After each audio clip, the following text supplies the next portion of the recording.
On October 7, 2023, as war erupted in Gaza, the walls of a Hamas-run prison crumbled. Inmates poured into a territory on the brink of transformation. Among them was Yasser Abu Shabab, a 35-year-old drug trafficker from Rafah, illiterate, untrained, and dismissed as a petty criminal. But instead of disappearing, Abu Shabab seized the chaos. With Hamas embattled and the Palestinian Authority absent, he saw a chance to fill the power vacuum.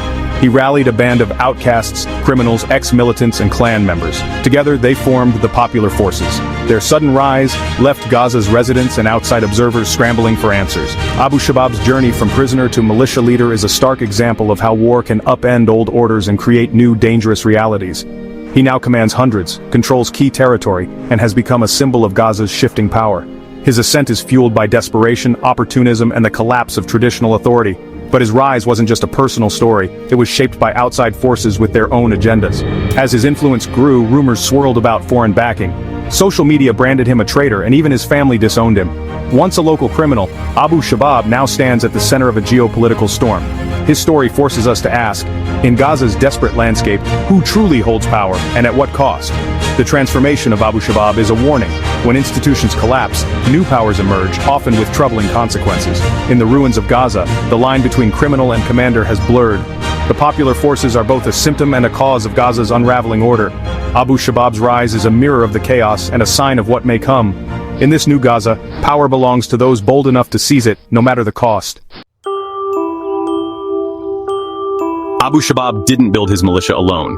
He recruited from Gaza's margins, men with little to lose, many from the powerful Taraban clan. These clans, long independent from Hamas, provided the backbone for his force. The Popular Forces swelled to hundreds, a mix of ex-militants, criminals, and clan loyalists. His deputies were notorious, a former PA security officer turned jihadist, a convicted murderer, and others with violent pasts. This made the group unpredictable and feared, seen by many as an organized gang.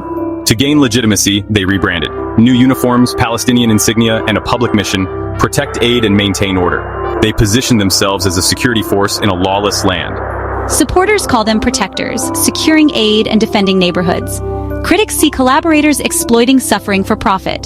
The truth is complex, but one thing is clear. The Popular Forces, born from chaos, are now a major force in Gaza's fractured landscape. Their rise is a sign of how quickly power can shift when old structures collapse. In Gaza, the line between gang and militia is vanishing. The Popular Forces are both a product and a driver of Gaza's new reality. The Popular Forces' rise wasn't just local chaos, it was enabled by Israel. By early 2025, Israeli officials admitted to arming Gaza clans opposed to Hamas, aiming to weaken their enemy and reduce Israeli casualties. Abu Shabab's group received rifles, money, and logistical support.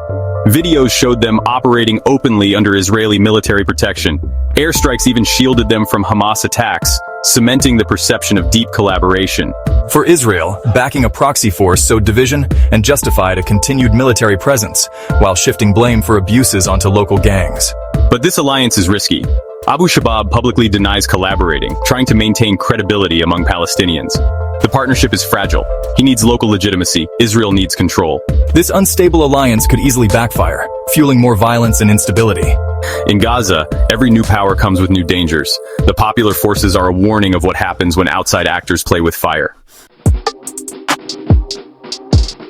Abu Shabab's group seized control of key aid routes near Kerem Shalom, giving them immense power over humanitarian supplies.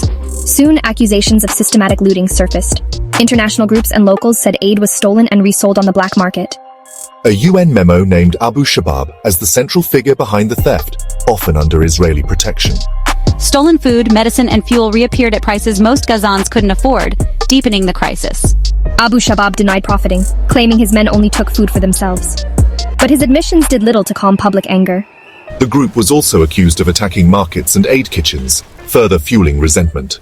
In one incident, a kitchen was attacked and an Israeli airstrike killed 6 volunteers. For many, the Popular Forces are predators, not protectors, profiting from misery and worsening Gaza's suffering. Their control over aid has turned desperation into a weapon. In Gaza, survival now depends on who controls the trucks.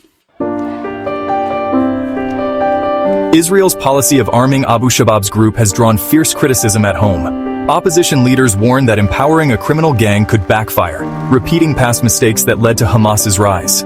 Security analysts call the strategy reckless, planting seeds for future conflict and instability. Among Palestinians, Abu Shabab is widely reviled as a traitor. His family disowned him, and Hamas has vowed to kill him. International organizations distance themselves, denying any cooperation with his militia. The UN highlights the role of armed gangs in disrupting aid, implicitly criticizing Israeli forces for enabling them. The consensus is clear. The popular forces worsen suffering and undermine hopes for peace. Gaza's crisis is deepened by those who exploit it for power. The rise of Abu Shabab is a warning. Short-term strategies can have long-term costs. The popular forces have added a volatile new front to Gaza's conflict, no longer just Israel versus Hamas, but Palestinian factions turning on each other. Hamas has targeted Abu Shabab's group, killing his brother and dozens of fighters in a bid to reassert control. Assassination attempts and collateral casualties, including aid workers, show how high the stakes have become. Israeli forces have intervened directly, even clashing with Hamas to protect Abu Shabab's militia. This violence is tearing Gaza's social fabric, pitting families and clans against each other. The rise of a criminal militia has bred distrust and fear. Neighbors now fear each other as much as airstrikes. Analysts warn that arming rival factions risks igniting civil war, fragmenting society, and making peace impossible. Civilians are trapped between warring groups, with humanitarian catastrophe looming. Gaza's streets, already scarred by war, are now battlegrounds for a new, more chaotic conflict. The cost of proxy warfare is paid by ordinary people. In Gaza, every new militia deepens the crisis. The rise of Yasser Abu Shabab has brought Gaza to a crossroads, civil war or proxy rule. Clashes between Hamas and the popular forces could escalate, drawing in more factions and fueling endless infighting. If Israel continues to arm local militias, Gaza could become a patchwork of territories ruled by warlords dependent on outside support. This would leave Gaza in perpetual limbo, with civilians suffering under corrupt, brutal strongmen. The use of looted aid to lure Gazans into new encampments near Egypt raises fears of mass displacement. Some see this as a precursor to demographic engineering, using hunger to reshape Gaza's population. Abu Shabab's rise is a symptom of Gaza's political vacuum. Without real solutions, more warlords will emerge. The future depends on choices made by Palestinians, Israel, and the world. Will Gaza descend into factional violence and proxy rule, or will there be a push for real peace? For Gaza's 2 million people, the answer will decide their fate. The stakes could not be higher.